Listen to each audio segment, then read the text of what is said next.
बच्चों, आज हम समकालीन भारत में सामाजिक समस्याएं, जो कि हमारा समस्याओं से संबंधित चैप्टर चल रहा था, उसमें आज हम देखेंगे कि हमारी ग्रामीण समस्याएं क्या हैं। मतलब गांव से संबंधित समस्याएं हमारी कौन कौन सी हैं। हम देखते हैं कि प्राचीन भारतीय गांव की जब हम बात करते हैं तो ये हमारे बहुत ही आदर्श, गणतंत्र और स्वावलंबी समाज के रूप में माने जाते हैं। उस समय के ग्रामीण जीवन सुख आनंद से परिपूर्ण था, क्योंकि वहाँ शहरों जैसी भागदौड़ नहीं थी, शहरों जैसा कंपटीशन नहीं था। लोग सादा जीवन जीते थे और उनके अंदर वो बहुत ही उच्च विचार अपने मन में रखते थे, क्योंकि वो ग्रामीण के लोग थे, जो गांव के लोग थे, वो प्रकृति के बहुत ही अधिक सानिध्य में रहते थे और उनका जीवन बहुत ही सादा होता था और ये भी बहुत ही अपने स्वावलंबी जीवन व्यतीत करते थे।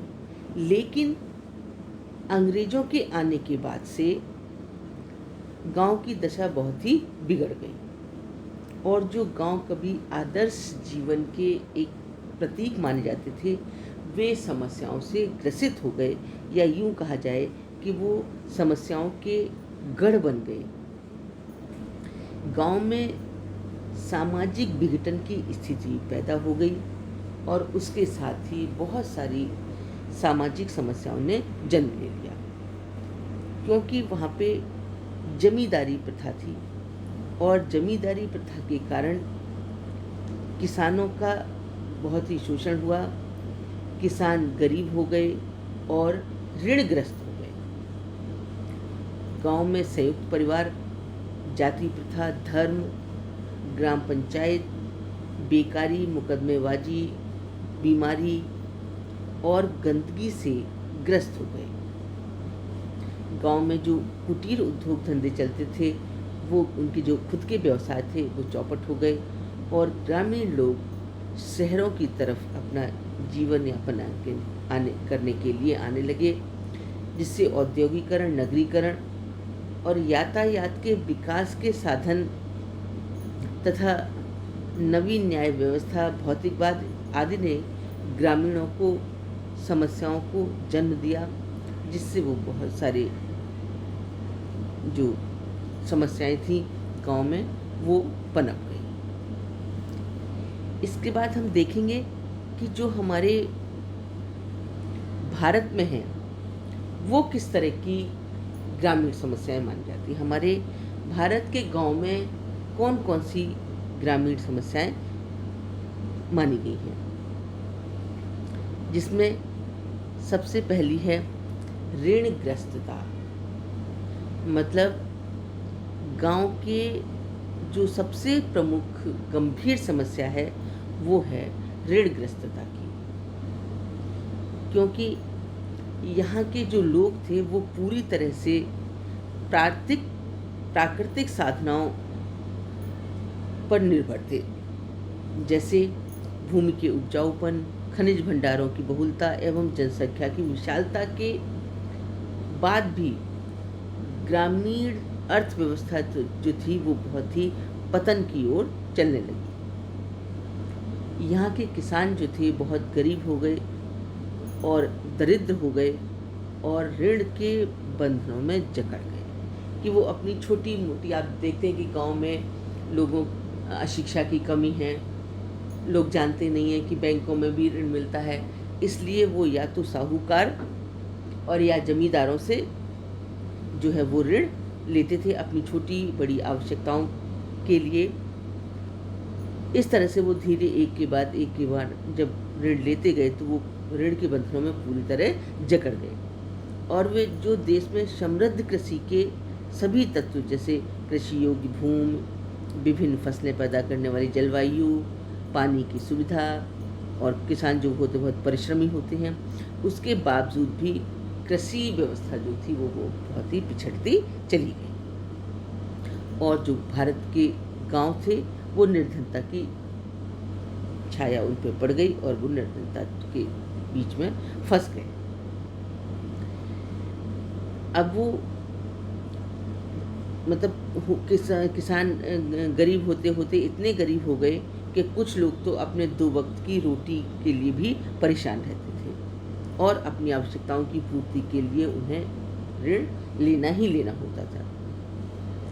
तो कहा जाने लगा कि यहाँ के किसान ऋण में पैदा होते हैं, ऋणी जीवन व्यतीत करते हैं और ऋण में ही मर जाते हैं और पीछे आने वाली पीढ़ी के लिए वो साहूकारों का ऋण ही छोड़ जाते हैं।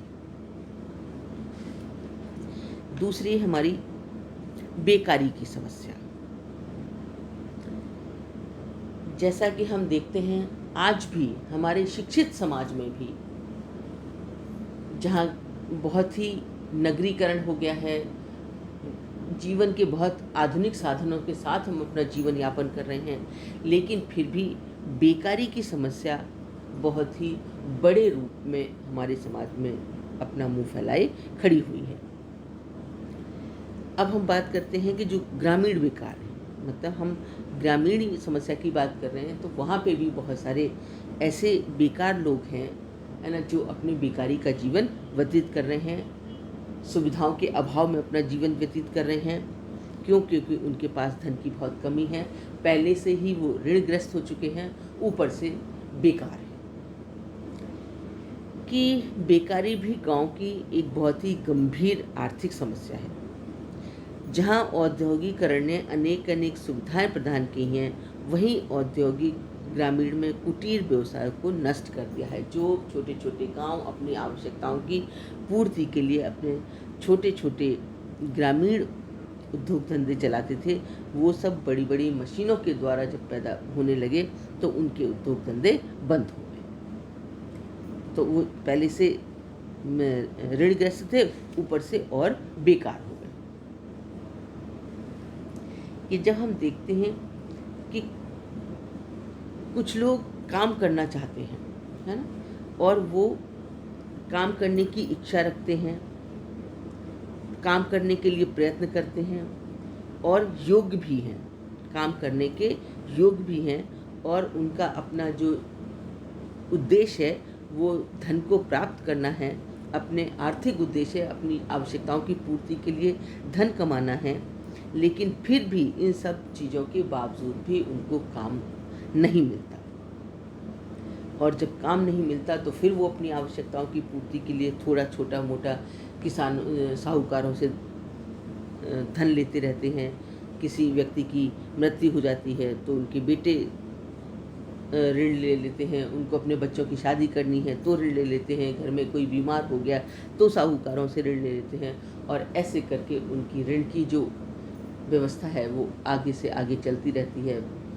और कभी कभी तो किसान इतने ऋण से ग्रस्त हो जाते हैं कि वो आत्महत्या तक कर लेते हैं। हम देखते हैं कि जो बेकारी है वो दो तरह की होती है, एक आकस्मिक बेकारी और दूसरी मौसमी बेकारी। कि मौसमी बेकारी के लिए कि कुछ ऐसे व्यवसाय हैं, कुछ ऐसे उद्योग धंधे हैं जो कुछ मौसम में चलते हैं, तो उस समय तो उनको किसानों को काम मिलता है, और जब जैसे शुगर की फैक्ट्रियां हैं, जब गन्ना की पैदावार होती है तब चीनी की फैक्ट्रियां चलती हैं तो लोगों को काम मिलता है, और जब गन्ने की पैदावार समाप्त हो जाती है फिर वो 6 महीने के लिए बेकार हो जाते हैं। या जो जहाँ पे भी थोड़ी कम उपजाऊ भूमि है तो वो जब अपनी एक फसल उगाते हैं तब तक उनको कार्य मिलता रहता है, और जब फसल कुछ समय के लिए बंद हो जाती है तो भी वो बेकार हो जाते हैं। और कुछ लोग पूर्ण रूप से अस्थायी बेकारी हैं, कि मतलब वो शिक्षित भी हैं लेकिन उनमें प्रशिक्षण प्राप्त करने के बाद भी उन्हें किसी तरह का कोई काम नहीं मिलता, तो वो जैसे भी कुछ छोटे मोटे व्यवसाय में काम करते हैं और वो उस अपनी इच्छा अनुसार उन्हें काम नहीं मिलता। पढ़े लिखे हैं पर उनको अपनी इच्छा अनुसार या अपनी योग्यता के अनुसार काम नहीं मिलता, तो वो काम नहीं करते हैं और बेकार हो जाते हैं।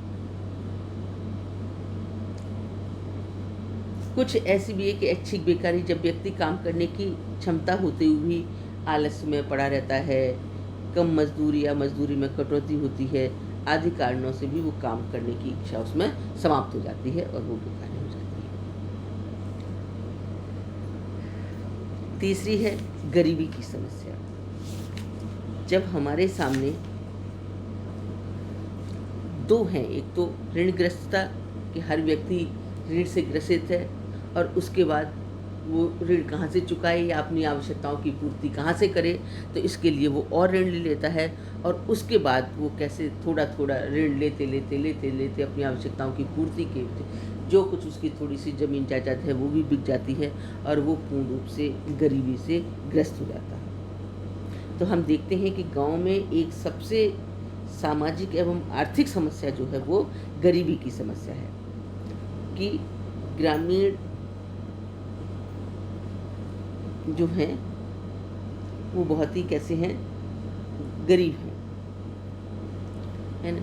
और गरीबी के कारण उन्हें ना तो अच्छा भोजन मिल पाता है और ना ही अच्छा निवास मिल पाता है। गांव में ऐसे कई परिवार हैं जो औसत दर्जे का जीवन भी व्यतीत नहीं कर पाते हैं, अपनी मूलभूत आवश्यकताओं को भी पूरा नहीं कर पाते हैं। भारत सरकार ने भी एक अतिरिक्त सचिव ने स्वयं छुट्टी लेकर मजदूरों में भूख का सर्वेक्षण करने पर पाया कि उत्तर प्रदेश में कुछ मजदूर ऐसे हैं या कुछ परिवार प्रतिवर्ष साल में कम से कम 6 से 90 दिन भूखे सोते हैं। एक सर्वेक्षण में पाया गया है कि बिहार में कुछ क्षेत्रों में 90 से 150 दिन भूखे रहते हैं, कर्नाटक में 60 से 70 दिन तक भूखे रहते हैं। ऐसा तथ्य हमारे सामने सर्वेक्षण के दौरान पाया गया। तो अब हम इससे अंदाज़ा लगा सकते हैं कि वो कितने गरीब हैं। कि व्यक्ति की सबसे मूलभूत आवश्यकता क्या है? भोजन, और भोजन के बाद वस्त्र और वस्त्र के बाद रहने के लिए स्थान। तो सबसे पहले जो मूलभूत आवश्यकता है जिससे जीवन व्यक्ति जीता है, जब वो हमें उनको भोजन ही प्राप्त नहीं होता तो वो और दूसरी आवश्यकताओं को किस तरह से पूरा करेंगे।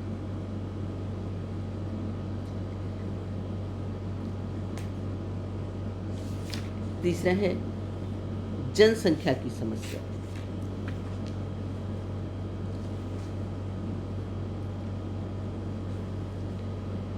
कि जनसंख्या की दृष्टि से भी अगर हम देखें तो भारत विश्व का दूसरा देश है।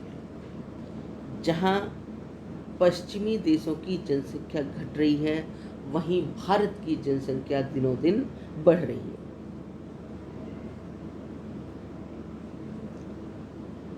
क्योंकि जनसंख्या को किसी तरह से रोका नहीं जा रहा है और ना ही जनसंख्या बढ़ना रुक रही है। तो हम देखते हैं कि जितनी जनसंख्या बढ़ रही है उतने हमारे संसाधन नहीं बढ़ पा रहे हैं, जिनका प्रति व्यक्ति को आय जो है वो बहुत कम होती है। हम देखते हैं कि एक नगर में यहाँ प्रतिवर्ष लगभग 1,70,00,000 लोगों की वृद्धि होती है, जो दूसरे जैसे ऑस्ट्रेलिया की जनसंख्या के बराबर है। तो अब हम अंदाज़ा लगाएं, जितना एक देश की पूरी जनसंख्या है उतनी हमारे एक नगर में बढ़ जाती है। तो जनसंख्या का अधिक होना भी इस बात का प्रमाण है कि उससे ही बेकारी की समस्या बढ़ती है, उससे ही ऋणग्रस्तता की समस्या बढ़ती है। क्योंकि सबसे पहले व्यक्ति कैसा है? गरीब है, और गरीब है तो वो अपनी आवश्यकताओं की पूर्ति के लिए ऋण लेता है और ऋण चुका नहीं पाता। क्यों? क्योंकि वो कैसा है? बेकार है। और बेकार क्यों है? क्योंकि हमारे यहाँ जनसंख्या बहुत अधिक है।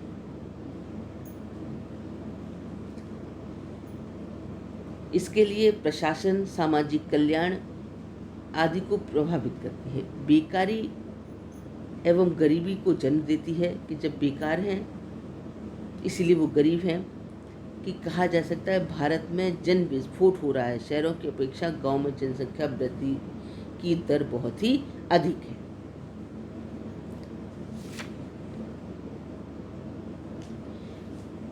एक अलग समस्या है हमारे गांव में मद्यपान की समस्या, कि गांव की एक समस्या जो है वो मद्यपान की भी है।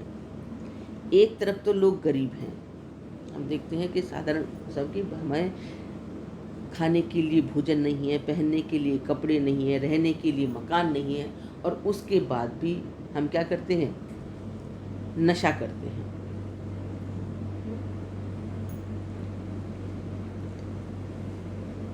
जो घर के परिवार के दूसरे व्यक्ति अपने पसीने की कमाई से कमाते हैं और पीने में उड़ा देते हैं।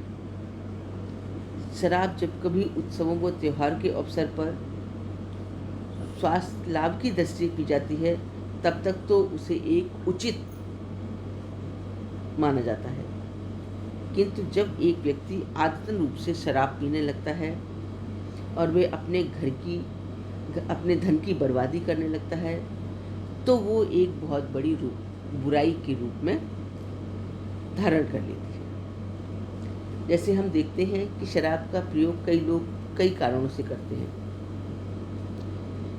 कुछ लोगों की मान्यता है जैसे कि वो भोजन का कार्य करती है, तो कुछ लोग इसे खुशी के रूप में पीते हैं कि उत्सव त्यौहार आनंद मनाने के लिए समय का पेय मानते हैं। कुछ लोग शराब को भूख जागृत करने वाला पदार्थ भी मानते हैं, और जब लंबे समय तक काम करने, रोगों की चिकित्सा के लिए समझौतों का जश्न मनाने, शांति प्राप्त करने एवं सामाजिक प्रथाओं का पालन करने आदि कारणों से भी इसका प्रयोग करते हैं। इसका बहुत ही गलत प्रभाव हमारे समाज पर पड़ रहा है। शराब के जहाँ मानव को यथाकथित शांति प्रदान की है, मित्रता के अवसर थोड़े बढ़ाए हैं, लोगों में थोड़ा जोश पैदा करती है, वहीं दूसरी ओर अनेक शारीरिक, मानसिक व आर्थिक बुराइयों को भी जन्म देती है। स्वास्थ्य से भी बहुत, ये लोगों के पीने वाले लोगों को स्वास्थ्य भी खराब कर देती है, घर बर्बाद कर देती है, गरीब कर देती है। जैसे जब हम देखते हैं कि कोई व्यक्ति लंबे समय तक शराब पीने वाले व्यक्ति को स्वास्थ्य बहुत ही खराब हो जाता है, उसे पेट संबंधी बहुत सारी बीमारियां हो जाती हैं। दूसरे व्यक्ति को शराब पीने के बाद होश नहीं रहता, वह दुर्घटना का शिकार हो जाता है। कारखाने में शराब पीकर काम करने पर उनके हाथ पैर कट जाते हैं, वो दूसरों से अभद्रता का व्यवहार करता है तथा अपने परिवार का भरण पोषण नहीं कर पाता। यहाँ तक कि होता है कि ऐसी स्थिति में जब वो अपने पत्नी का, अपने बच्चों का अच्छे से पालन पोषण नहीं करता है, तो तलाक हो जाने व्यवस्था, बच्चों द्वारा घर छोड़कर चले जाने से पारिवारिक विघटन भी हो जाता है। अतः हम देखते हैं कि हम जिस समाज में निवास कर रहे हैं उसमें आज बहुत ही सामाजिक समस्या फैली हुई है, लेकिन आज हमने जो बात की है वो स्पेशल गांव में निवास करने वाले लोगों की समस्याओं की बात की है, जहां पर बहुत ही अनेक समस्याएं ऐसी हैं जो गांव में फैली हुई हैं। वहाँ पे रहने वाले लोग इन सारी समस्याओं से जूझ रहे हैं और सारी समस्याएं एक दूसरे पर आधारित हैं। एक समस्या उत्पन्न होती है तो उसके साथ ही बहुत सारी समस्याएं जैसे जन्म लेती हैं। हम देख पाते हैं, संक्षेप में हम बात करते हैं कि बेकारी की समस्या के साथ ही जब व्यक्ति बेकार होता है तो वो ऋणग्रस्त हो जाता है कि अपनी आवश्यकताओं की पूर्ति के लिए ऋण लेता है, और जब ऋण नहीं दे पाता और उसे काम नहीं मिलता, बेकार है वो, तो वो बहुत ही गरीब हो जाता है। और गरीब क्यों हो जाता है? क्योंकि हमारे भारत में, हमारे गाँव में जनसंख्या बहुत अधिक है और जब जनसंख्या अधिक होती है, वो ऋणग्रस्त रहता है, बेकार रहता है, तो वो मद्यपान जैसे की तरफ अग्रसर हो जाता है और मद्यपान की समस्या से ग्रस्त हो जाता है। धन्यवाद।